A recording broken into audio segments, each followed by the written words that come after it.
We are here. We're back in town. We're home in the cold, in the snow. I don't like the cold.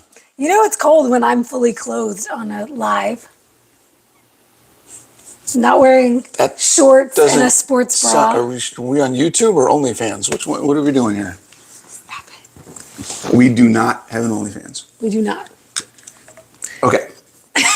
Just to clarify. Just to clarify. In case anyone was wondering. Time for some me downtime. Who's that saying downtime? I don't know, Karen? Do, do, do, do, do, do. Hey, Lori Go to my W. channel. See who's on. On Instagram. Oh, turn this down. I have Bubbles. a very small amount of coffee left. You don't have any left. I don't have any. I drank mine's. Because we're on so much later than normal.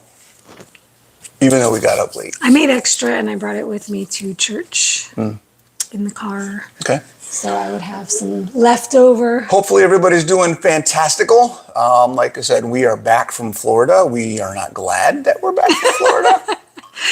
We'd love to be streaming live from Florida Yes. right now. If anybody has any jobs in IT in the Tampa area, let me know. I'd love to. Or any area of Florida.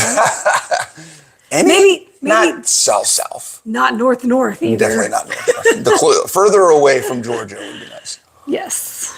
So, what are we talking about today? Woo, we've got a mindset. She is fired banger. up. She is fired up. We were in the car last night going up to Maryland to celebrate my mom's 72nd birthday. You called her out. You told her age. Because she's doing fantastical for 72. Yes, she is. Most people her age are laid up in a bed somewhere. And Bronson says 72 is a great 72 number. 72 is a great number. I was born in 72. She's turning 72. It's fantastic. Synergy there. Synergistic. But on the way, was it on the way there or on the way home? It was on the way home. On the way. From steak dinner. I had a pound of filet last night. It was amazing. And I had half a pound of filet. It was really good. Really good. It was really good.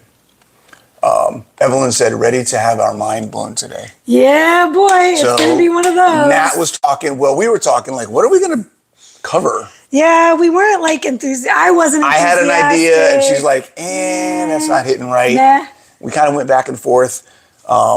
We had some other stuff that came up, but we're doing another video on that. You'll learn.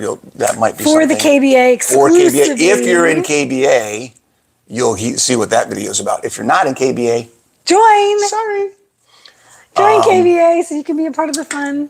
So she came up with this idea. But before we tell you what it is, although you should know because you see it in the thumbnail, we want to remind you, please be engaged, ask questions, make comments, be around throughout the entire video because you could win a bag of Keto Brains coffee nootropic creamer, which is amazing. Yummy. And I've had to cut back on.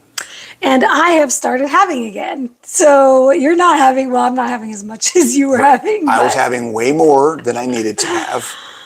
I am so glad that we went to Boca and I did not bring anything all else, of your stuff. Really.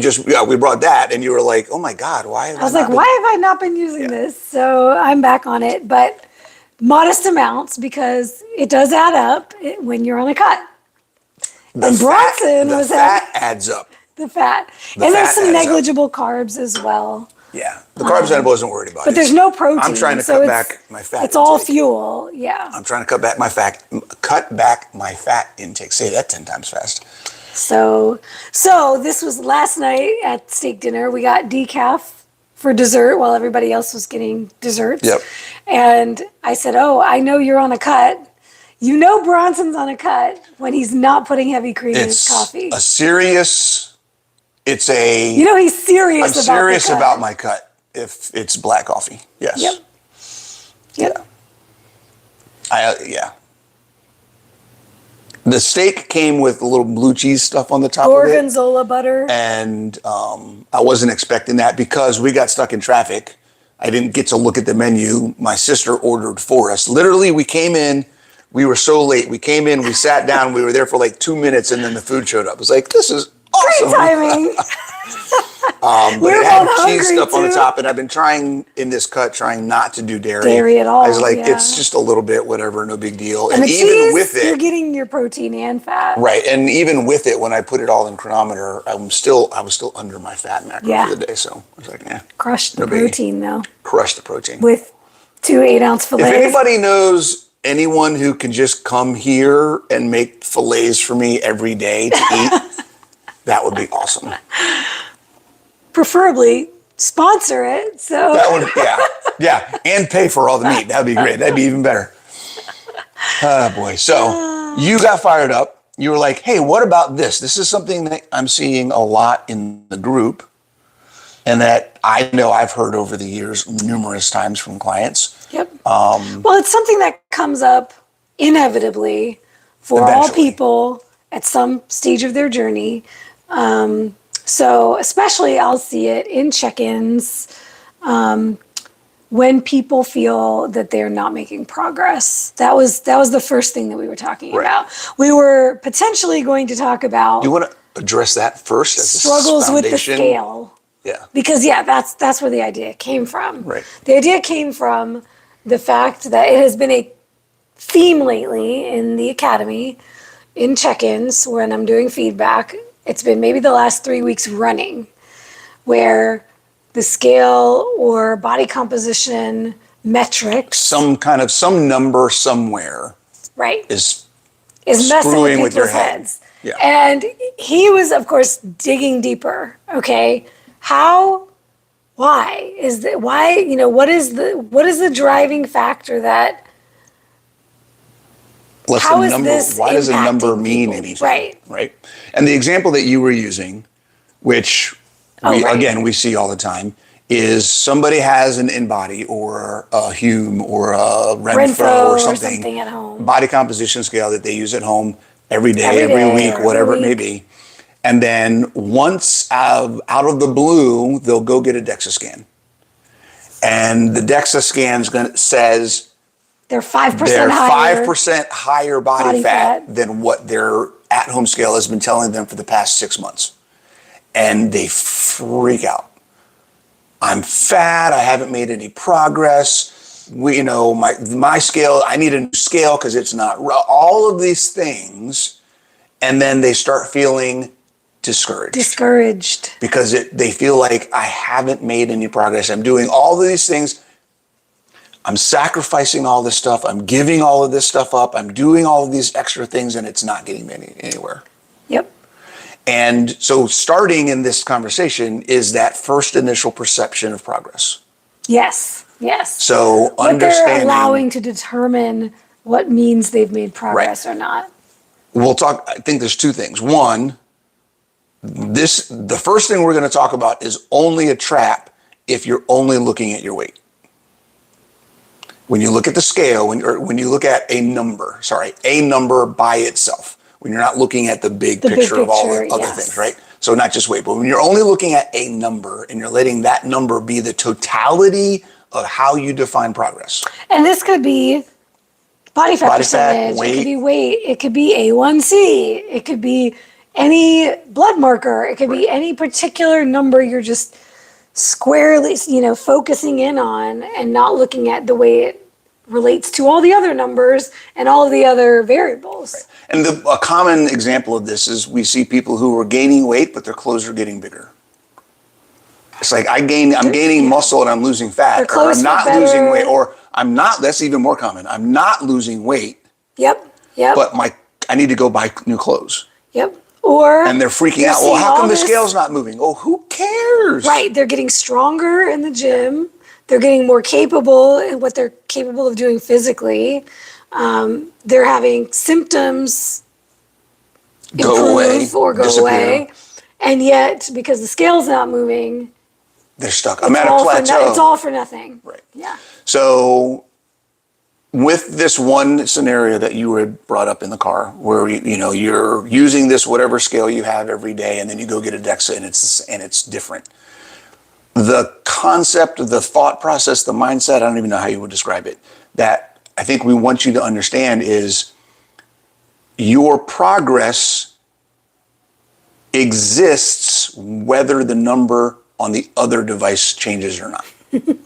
Right? So if your at-home scale 6 months ago said you were 30% body fat, and then you get on it today, 6 months later, and it says 25% body fat, that is an improvement. You have made progress.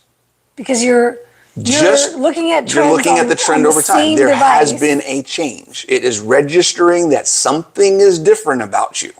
Your body is different from 6 months ago.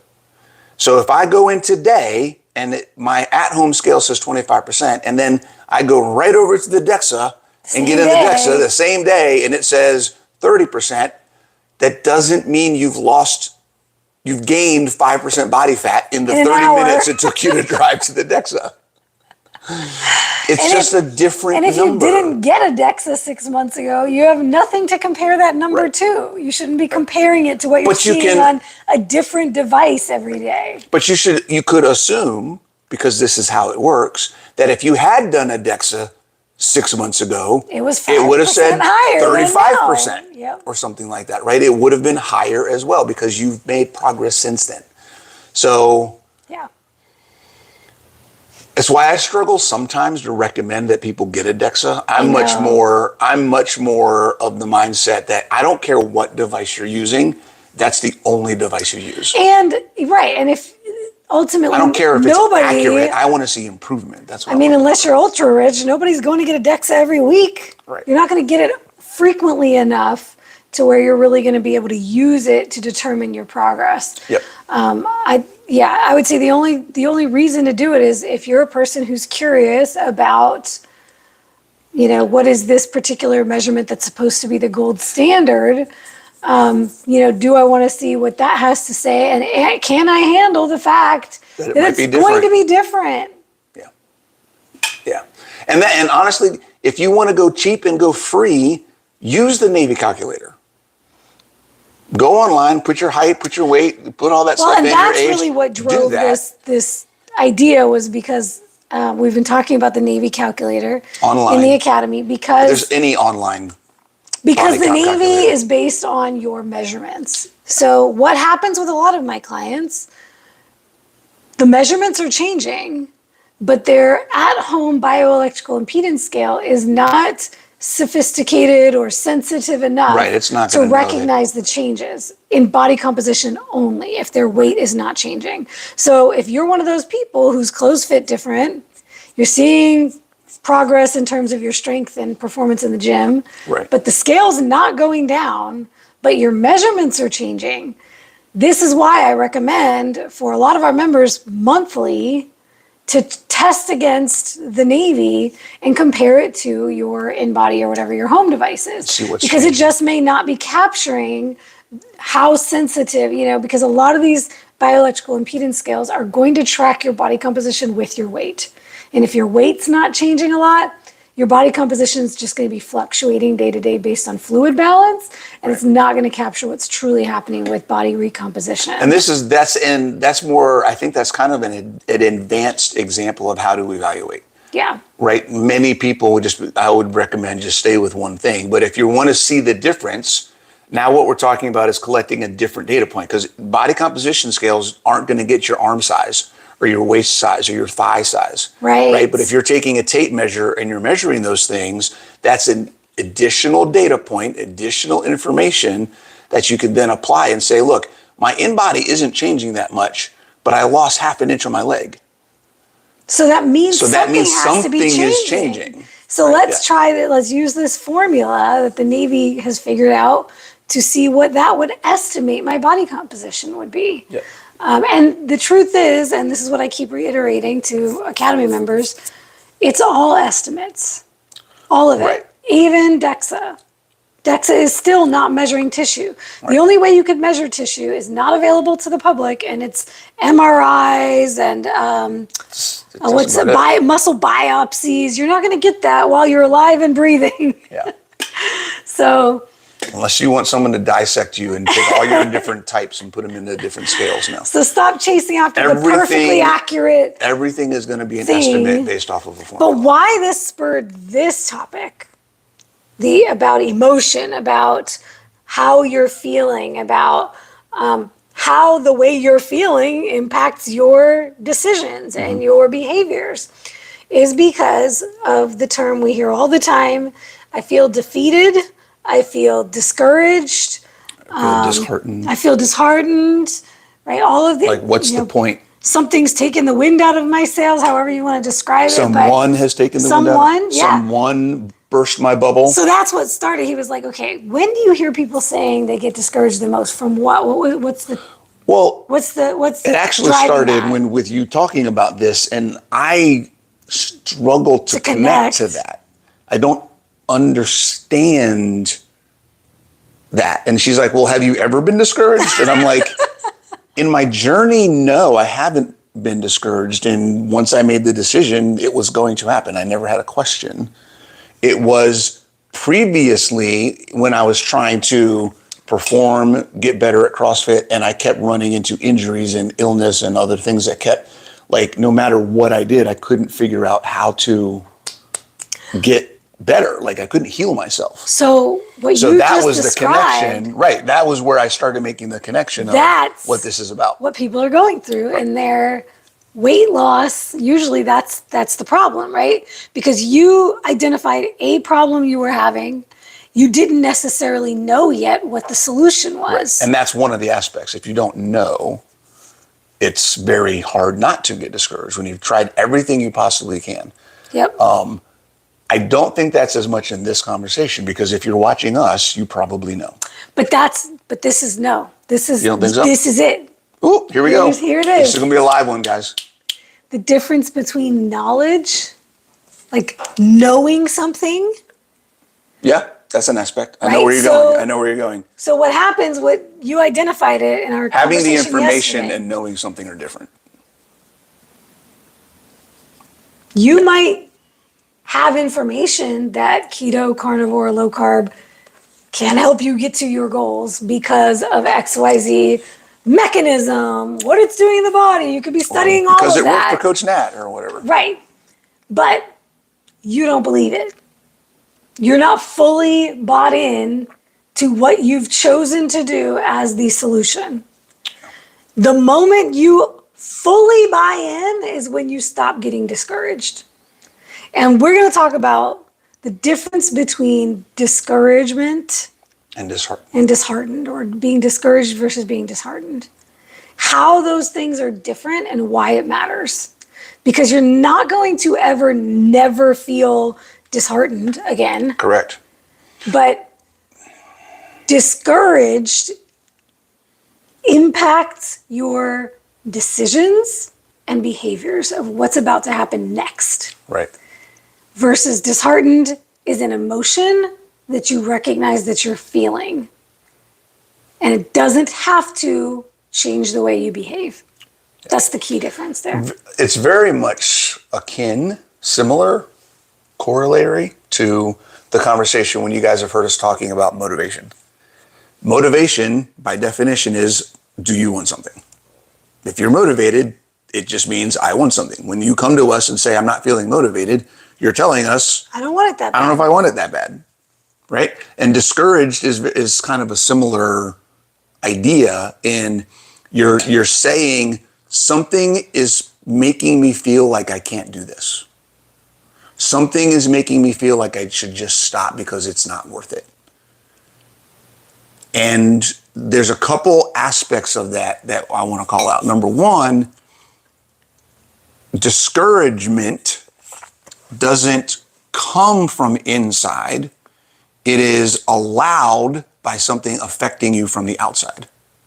If that makes sense. Somebody says something. You see a data point you don't like. You're allowing something external to affect your decisions about what to do. Next, right? So when you are when you're coming to us and you're saying, I'm feeling discouraged, what you're saying is similar to, I'm losing motivation. I don't know if this is worth it and if I want to keep going. Because of X, Y, or Z has happened to me, or X, Y, or Z, somebody made fun of me at a party, or whatever external thing coming at you may be. I hope that makes sense to everybody. Literally, discouraged is lack of courage, right?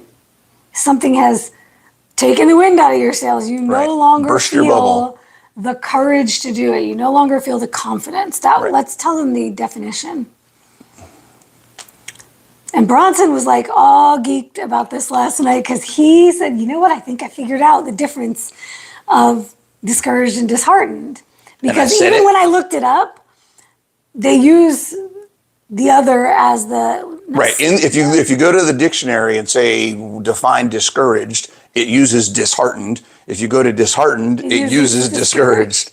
And she was like, he said, well, there's got to be a difference if they have two different words for it in the English language. And I nailed it. And he nailed it. I nailed it. He did. I said it all out, what I thought it was, and then she went to chat and was like, what's the difference between?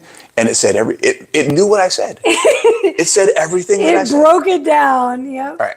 Okay. You want to do from what it said? Yeah. Okay, so discouraged. This term typically means having lost confidence or hope, often as a result of external factors or discouragement from others. It can also imply a lack of willingness to continue with a task or goal. That's it. When you are saying you are discouraged, you are saying you're feeling like you want to stop. Boom. The word has power. And we'll explain why that is powerful because we'll talk about disheartened and how it's different.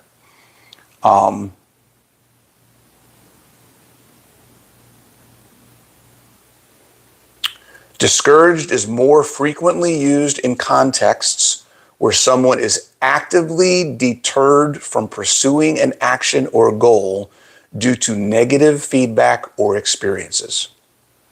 Right? Can I use myself as an example? Yeah. I have, for the first time in my adult education career, ever since starting my doctorate a few years ago, to getting into my bachelor's a few years ago, to getting into my doctorate now, my bachelor's was a piece of cake. My master's was a piece of cake. I did not really feel challenged in either of those experiences. The first session that we just finished a few weeks ago of before Thanksgiving, around Thanksgiving, I guess, so a couple months ago. The first session of my doctorate, I did not feel challenged. And I was beginning to feel like, am I going to feel accomplished if I never feel challenged challenged along this process? Yeah. And it was kind of eating at me a little bit. Like this, if this is all it's going to be, what's the point? Like, by the way, y'all, if y'all, in case y'all are not aware, this is a really good example of how Bronson's brain functions differently than most. Most people are looking how to make things easier. He's upset if it's not challenging. So we started our second session. So what discourages you is if you're not being challenged enough. What's the point? It no longer feels worth it. That's so interesting. But that's what everybody should be striving for. But most people, it's the exact opposite. Yeah. What is the point of challenging yourself if the challenge doesn't exist? Ooh, and that's the whole problem. That you can't grow without challenge. Everyone wants it to be easy. Yeah. So we get to this session. We do our first assignment. I write this paper, I send it in, and I'm thinking, oh, this is awesome. I'm going to crush it. And the paper was basically, he wanted us to write a bunch of stuff, and he was going to evaluate more of style and how we approach certain analysis and how we write and explain things, etc. And he tore me up. First of all, my favorite though was last night when he explained this to his sister, his family, and he's like, he tore it to pieces. He tore it up. I got a B plus. It was horrible. His sister's like, it was horrible. That is not tearing it up. That was tearing it up. That was tearing it up. But again, I'm used to getting A's on everything because nothing's hard. So this is the first time that I'm like, I put a lot of effort into that and I got a fucking B? Like, what the hell? So anyways, I was feeling disheartened. I was not feeling discouraged. You're not I gonna, felt you didn't some kind of feel like way. you wanted to quit your No, it didn't make me degree. feel like, oh my God, I can't do this. It's too hard. I wasn't expecting it. It was an outcome I hadn't planned for. It caught me by surprise. It's not where I want to be. I want to have a certain grade point average. Like there was a lot of negative aspects to the feedback and to the grade that I got from that paper. I could have very easily started spiraling and feeling overwhelmed. I can't do this. It's too much. I've got too much other things going on. I'm discouraged. My brain is overloaded. I'm just going to pull out for now. And we see people do that all the time. All the time. And one thing happens, and then they pile on a whole bunch of other What things. do we hear all the time with nutrition? I think I just need to take a break from tracking for a little while. Life is getting to be too much right now. I need to let something go. I very easily could have done any one of those things. And the truth is, they just don't want to be held accountable. Right. And that was it. There's the other aspect of it. I had pride in what I was doing. I was feeling good about the work that I put into it. And the ego was hit. And then he came back and was like, "You suck." He didn't say that, but that was how it felt. That's how it felt. That's disheartened. That was the other aspect of part of the disheartening Because it's like, part. oh, something just hurt my ego right now. Like, what do you mean? I'm putting in all this work and my body composition isn't changing? What's the point? The scale's not going down. My body fat's not going down. And you say those things. These are the things you're saying, guys. It's all lies. Because here's the thing. I'm getting my doctorate. So I have an option. I can either wallow in the emotion and the self-pity, or I can embrace the challenge and use it to get better so that my doctorate means something at the end. And that was our conversation, was this is a good thing. Right. This is going to make you better. It sucks, but that's what it's for. That is what leaning in to the hard stuff. That's the discomfort. What the only way out is through. That's what embracing the suck. That is what that means. If you're ever wondering, when we say embrace the suck or lean in, that means accept the challenge and use it to make yourself better. It is okay to be disheartened. Acknowledge the emotions. Disheartened, we should go into the definition of disheartened is about the emotional state. response of a challenge, right? Disheartened. This term refers to the loss of enthusiasm or morale, often due to negative circumstances or experiences. Same as discouraged. It implies a feeling of being emotionally let down. It is often used to describe a state of emotional despair or disappointment. What's missing from that definition and explanation? There's no mention of an action to stop. There's no mention of, do I keep going? There's no mention of impacting the decisions that you make. It's just a feeling. I like these examples it gave too. Right? A student might feel disheartened after receiving a poor grade, feeling emotionally affected. Yep. A parent might discourage their child from risky behavior, actively trying to prevent that action. Yeah. So when you are discouraged, there is a part of you that is trying to get you to stop because it's uncomfortable. And I think the thing... It's kind of that lizard brain It's very much. Right? It's very similar to other types of self-sabotage that we talk about. Like, oh, I feel some kind of way about this. I don't like that. I need to stop. I better stop so I don't feel this anymore. Here's the question. I was just going to say, how many of you have used the term I'm get discouraged and you also have a hard time journaling? Or you also have a hard time facing emotional issues, or you don't want to do your 7 levels of why. It all comes down. It always comes back to this. You have to face it. It always comes back to managing, learning to accept, acknowledge, recognize, feel, you have process to be able to your feel. Emotions. You have to stop avoiding feelings. So there's something you said the other night that is the eye opener. I think I have it in the notes. Okay. But when you are telling someone else you are discouraged. Yeah. This is the one you were like, ooh. This is get ready, y'all. Woo! Brace yourselves. Well, Do you have it there? just go with what you were going, because this Yeah. is kind of, the Yeah. notes are kind of. You are telling someone else that I'm feeling discouraged because you are getting ready to quit.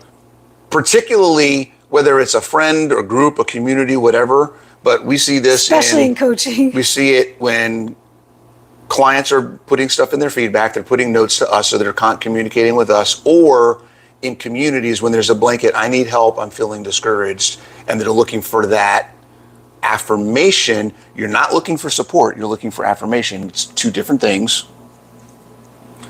And then, okay, go ahead. Yeah, and usually it's not. Well, sometimes it's a cry for help. Sometimes it is. Other times it's this is my excuse because I am about to do something that I know is not aligned with where I'm trying to go. Yeah. And me saying I'm discouraged is my justification. It's a setup. For going off plan, Yep. for not training, for not doing what I said I was going to do, or for just quitting altogether. It's like the foreshadowing in a movie when they talk about something or do something or show a scene or an item or a whatever. And then later on in the movie that kind of connects and you see the end result or the reveal at the end. That all you're doing is you're foreshadowing a decision you've already made, you just haven't acted on.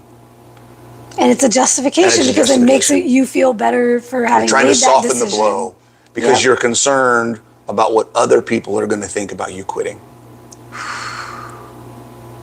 Just take that in for a moment. And I know probably some of you may not be ready to hear this, but you need to. If you are 100% bought in, and this is the title, this is what we're talking about, how to never be discouraged again. The only way to never be discouraged again is to buy into what you're doing and commit that no matter what, you're going to make it happen. You can be disheartened all day long. You can be challenged all day long. You can struggle all day long. You can feel lost all day long. But you never have to feel like you're going to quit. And if you do, it's because you are not bought in, and you are letting other people or things control your commitment. If you're committed and you own it, if it is your journey and you are the CEO of your journey, I did that for you, then no one else is in control. Boom. Yeah. So that's all I got. Are we going to be done before an hour? I think so. But this is why, this is why we encourage you to go back to your why whenever you tell us you're discouraged or you lacked motivation, you lost your motivation, whatever it is. Right. Because if you're not bought into what you're doing or what you're quote unquote trying to do, first of all, if you use the term I'm trying to or I need to, I see that in check-ins all the time. I need to do this. I need to do that. Well, what's your action plan for the week ahead? I need to hit my macros. That is not an action plan. No. In fact, you're not even saying what you want to do or what you plan to do at all. If you're saying I need to, I already know it's not going to happen. Because you don't want to do it. And that's the key to the whole thing. That's why the why matters, like you said. That's why all of this That's why we're going to say, okay, well then why the hell are you even here? At the end of the day, say that again. If you're having a hard time knowing your why or you don't think your why is deep enough, here's the question to ask yourself. Why the hell am I even bothering? Why am I here? Yeah. It's not that deep.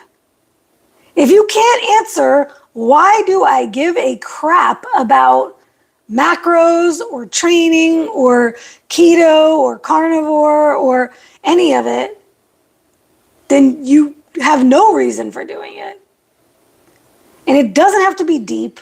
You don't have to go 7 levels. Can you answer with 1?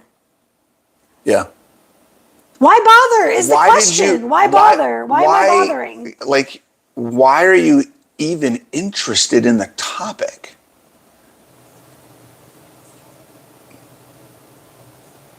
Yeah, that's a really good, it's super. Let's stop making it more than it needs to be. Yeah. You know? And if you're going to, and then I wonder how much of it, and maybe you guys can answer, How much of it is someone realizes that they need to make a change, they identify something that they think they can do, and then they're like, oh crap, this is way harder than I thought it was going to be. Okay. This is more complicated. This is more This complex, gets to right? the other side of it, what I Right. mentioned, because it says also lack of confidence. So it Right. could be, I don't know if I can do this. it could be lack of confidence or lack of confidence in the path. So, themselves. I thought that this was how I could get to my goal because I've seen that other people have done it and it's worked Right. for others, and I've spent millions of years learning about the science of it, but I don't seem to be getting those results. So now I'm questioning if this path really is the path, or you're questioning and you're lacking confidence in your ability to follow it. To do it. Yeah. So I see that a lot too. You mess up in some way. Y'all, I overate pistachio butter on 2 separate occasions this week. Put my macros over. It reduced my deficit. It changed what I saw on the scale the next day. I knew what it was going to do. I knew the decision I was making. So I prepared myself. It's not going to change what decisions I have for breakfast, lunch, and dinner tomorrow. It's going to impact whether or not I buy another jar of pistachio butter. Mm-hmm. That ain't happening right now. But it's not going to make me question now, well, can I stick to this? Maybe I shouldn't do keto. Maybe this is too hard for me because this really enjoyable, tasty food I had in my fridge, made me want more when I had some. Well, that's pretty normal. I'm not going to make it a character flaw about me and then make it mean that I'm not capable of eating steak for my next meal. Right. We're segueing into a different topic, and that is understanding that what she just said, what she just demonstrated in that mindset is what we call a fixed mentality.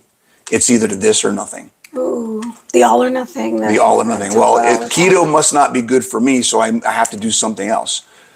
A growth mindset where we develop resilience and adaptability is in that exact same situation, looking at it and going, this thing that I tried to do didn't work. What can I tweak and still be keto? Stay on the path. What can I tweak and still do something that's going to move me forward? It doesn't have to be a light switch, guys. It's a dimmer. Ooh, I like that. All right. You still want to turn the light on, but maybe not so fast and maybe not so bright. So you just pop it up a little bit. If you go too far and it's too bright, just bring it down a little bit. That's all. That's all it is. You could say, okay, pistachio butter is keto, but it's not carnivore. I overate pistachio butter, so now I have to be carnivore. You can't call yourself carnivore anymore. Well, I can't be keto. Keto's not working. I have to do carnivore now. Right. Instead of just acknowledging because this one very indulgent food was difficult for me to stop eating. Right. Well, okay, maybe it's the pistachio butter. Maybe it's not every other potential thing that's not carnivore. I don't have to stop putting nut pods in my coffee now because I overate pistachio butter. But I said, we see this all the time. Right. Everyone, if your tendency is to jump from bucket to bucket, maybe just take some of the rocks out of the bucket you're in so you don't have to worry, so it's not so heavy. I like that. Right? I mean, it's not, it doesn't have to be all of these things, right? Flexibility and adaptability is something that you are capable of doing. And that's where we talk about minimum effective dose. What's the low-hanging fruit? What are the small things you can change that you think you can consistently do? And don't try to leap over the line of your comfort zone. Just take one step. Smaller changes built over time will lead you to success way faster than trying to jump there in one go. Yeah. And then I want to go back to something. I talked about resiliency and adaptability. Resiliency is a skill. You cannot become resilient without learning how to overcome challenge. If you want to build resiliency in your body, you go to the gym and you stress your body.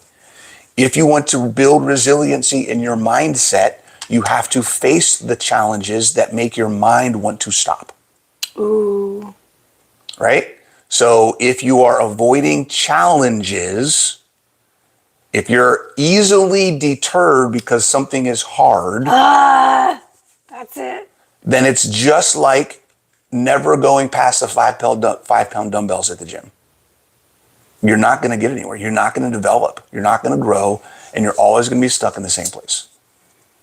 So that's really kind of the root of what Face it. Yep. Face it. If you want to move forward, you have to face the things that are in your way. And many times it's you. You know what? This brings up another thing I see a lot in check-ins. Under the support section, right? Well, I just have to do better. I just, in other words, saying, there's no way you can help me. I just have to figure this out. Well, that's what a coach is for. You're opening a whole nother door now. But it's like, what's the point? Like, I'm asking you what you need support with, or what's challenging you. And if I'm still struggling with my nutrition, I need to do better with my food. How? Tell me what's getting in your way. Tell me specifically where you are deciding to go off the wagon, or give me some details, and then I can actually help you. Right. But if you're showing up and saying you can't help me, then you're right. I can't help you because you're not helping me help you, right? Jerry Maguire, help me help you. Yeah. I'm going to be quiet because I had an idea of something to talk about that she wasn't feeling, but then she just started going that direction. Did. So I did. Look at that. It's because I planted the seed. You did. Okay. So needless to say, guys, you can't be discouraged if you're 100% committed. What you can be is you can be disheartened, but you can use that being disheartened as fuel to get better, as fuel to improve. Here's another one. This popped in my head. Discouraged means you don't really want it and you want to give up. Disheartened means it is important to you and you want to figure out how to make it work. Ooh. Right? If you're just disheartened, but you're not deterred, it's because you want it, because it means something and you understand what it means and it's worth it. It's okay to feel bad because you put effort into something and it didn't turn out the way you wanted it to. If you feel disheartened and you didn't try, that's impossible. That doesn't make sense. You can't feel disheartened if you didn't really try. Yeah. So if you're really trying and it's not working, embrace that. Yeah. That means you want it. That means there's something there. Don't let it turn you away. And a question I like to use in cases like this, you're in the moment of feeling disheartened. I like to ask, well, what's the alternative? Right? If you're feeling disheartened because you don't think you made the progress based on the data that you think you should have made based on the actions that you put in, the behaviors, the habits you put in place, the way you executed the plan, and then the scale doesn't drop or whatever it is makes you feel some kind of way about that, then the question is, okay, well, what are my options here? If I think that this plan is not working for me, well, what's the alternative? If I stop following the plan, then I can guarantee I'm not going to get where I want, right? Because that's what I was doing before. Yeah. I already know the outcome of that. I'm absolutely not going to get where I want. And something's making me question whether or not this path is going to get me the results I want, which means this may feel uncertain, but I will certainly not get there if I do what I was doing before. So certain failure or potential success. I'd still rather go the route of potential success than certain failure. And I will add to that, my own take is there's no such thing as potential success. If you're committed, you will get better somehow, some way. right? And it may not be at the star that you're shooting for.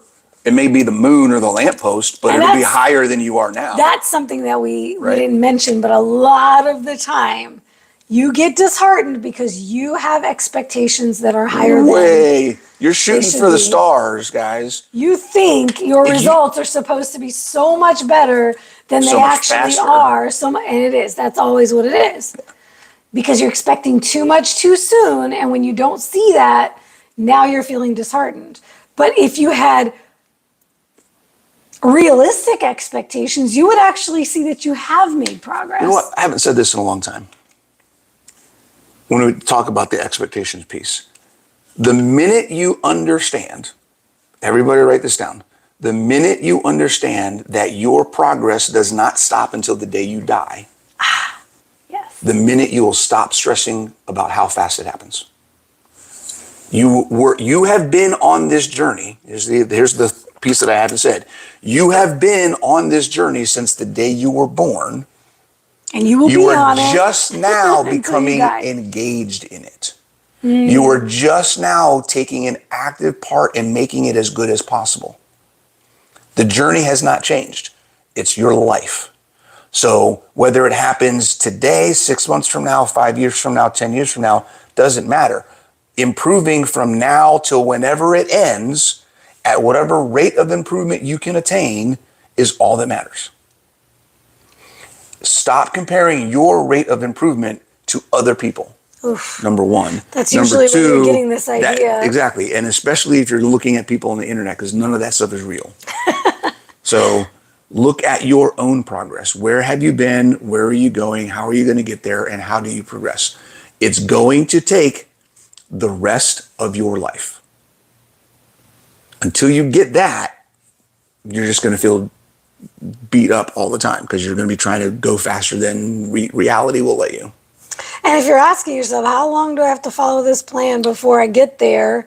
Well, you're definitely not bought in, and you're absolutely going to get discouraged and quit at some point. Because that statement says that you're looking to for a stop at some short-term time. fix. You Yeah. don't realize that what you're trying to do is a it's a lifestyle, which means you do it for as long as you live. You're doing it as a means to an end, and that is a recipe for disaster. Right. If you have short-term goals, you'll have short-term success. I'm full of them today. Good Lord. Thank you, Keto Brains. All right. All right. Do we have any? We have no questions. We didn't really do anything that was questiony today. Guess not. So I don't think we won't do a giveaway today. We'll save it for next week. We'll save it. Maybe we'll do more next week. Next week is a Super Bowl. Oh. We can do this in the morning. Yeah, we can still do this in the morning. It's not till the evening. We're actually going to get out of the house next week and go watch the Pats win the Super Bowl at a Pats bar in the area. We found a club that we joined. I'm officially a member of the. You joined? I joined. I haven't received any emails or anything. I have no idea what they do, but we're in the fan club. So. Yay! All right, guys. Thank you for joining. We actually made it under an hour for the first time in weeks, maybe months. I know. I'm going to go make some hamburger and eggs. Bye, y'all.